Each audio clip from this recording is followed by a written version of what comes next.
Егер сіздің үйлеріңізде тек осындай автоматтар, однополюсный автоматтар ғана болса, УЗО, ДИФ дегендер қолданылмайтын болса, және С25 дегендей автоматика, мынандай автоматика С25 жақын айтыңызшы мына С25 деген автоматикалар көбінесе тұрса, С16 или 25-32-ліктер көп болса, маған хабарласыңыздар.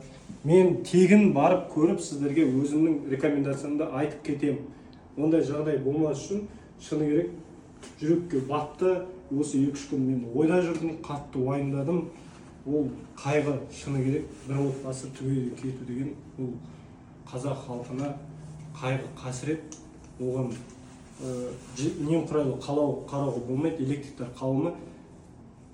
Давайте осылай бүкіл заказчиктармен халықпен бәрінде ақша тірелгенмен де біздің жауапкершілігіміз, біз бұны қолға алуымыз керек.